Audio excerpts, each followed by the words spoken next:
जय हिंद जी, हिंदुस्तान जिंदाबाद। आप देख रहे हैं जेके मीडिया। बीते 10 दिनों के अंदर चौथी बार जो है पेट्रोल और डीजल के दामों में बढ़ोतरी हुई है। इस बार जो है जो नया अपडेट है आपको बताते चले, आज से जो है आपको पेट्रोल और डीजल जो है बीते रेटों के मुकाबले जो है 2 रुपए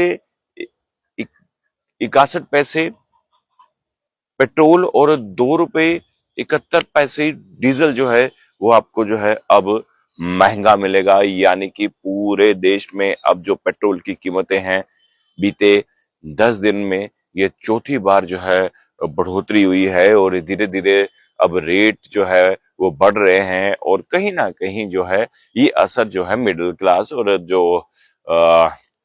कमजोर वर्ग के लोग हैं, यानी कि जो दिहाड़ी लगाने वाले लोग हैं उन पर पड़ने वाला है, क्योंकि उन्होंने किश्तों में इंस्टॉलमेंट पे स्कूटी टू व्हीलर ली होती है और उसके बाद ये 2-2 रुपए बढ़ना ये एक बोझ जो है आम लोगों पर पड़ने वाला है।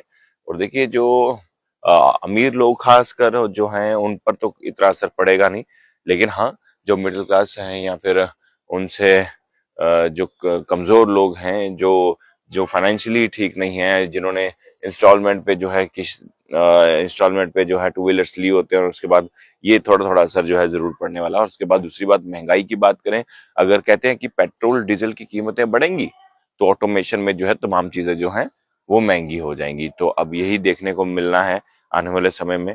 लेकिन हम अगर हम बाकी मुल्कों से कंपेयर करें अपने आप को, यानी कि हम बांग्लादेश, पाकिस्तान, बाकी जो और आसपास के मुल्क हैं, तो उसको कंपेयर करें हम अपने देश के साथ, तो आप ये सोचिए कि हम अभी भी जो है स्टेबल है। हम उस दौर से भी निकल चुके हैं जब खाड़ी के क्षेत्र देशों में जो है जंग छिड़ी थी, उस समय हम बिल्कुल स्टेबल थे, तब कोई भी कीमतें बढ़ी नहीं थी। जंग को काफी टाइम हो चुका है, लेकिन अब जो चीजें धीरे धीरे हो रही हैं, हमें लगता है कि ये चीजें जो है देश हित के लिए हो रही है, ताकि देश की आर्थिक स्थिति जो है वो कमजोर ना हो।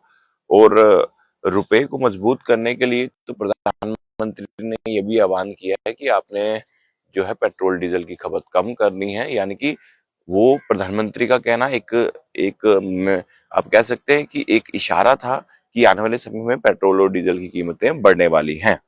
लेकिन लोगों ने इस पर, और की सियासत ही कुछ अलग थी, लोगों ने इसको उल्टा ही लिया। लेकिन मैं आपको कहना चाहूंगा जिस चीज से हमारे देश को भला हो वो चीज जरूर करनी चाहिए। और देश की आर्थिक स्थिति जो है वो स्टेबल रहे, बरकरार रहे। हम तो यही प्रार्थना करते हैं कि हमारा देश फूले फले।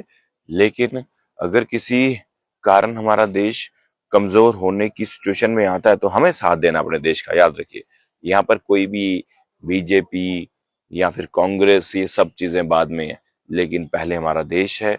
देखिए मैं आपको बताता चलूं कि देश में पहले भी बहुत सारे संकट आए हैं, सबने मिलकर काम किया है देश के लिए। तो मैं उम्मीद करता हूं इस संकट से भी निपटने के लिए राजनीति से परे उठकर जो है हमें देश का साथ देना है, देश के साथ जो है चलना है, देश को मजबूत करना है, ताकि विदेशी ताकतें हम पर हावी ना हो पाए।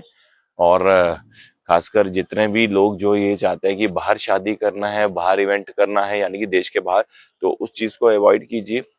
हमें रुपये को मजबूत करना है। उसके लिए देखिए, जब तक हमारा इंपोर्ट कम नहीं होगा, एक्सपोर्ट बढ़ेगा नहीं, तब तक हमारा रुपया कमजोर होते रहेगा। तो हमें इंपोर्ट जो है वो कम करना है, एक्सपोर्ट ज्यादा करना है।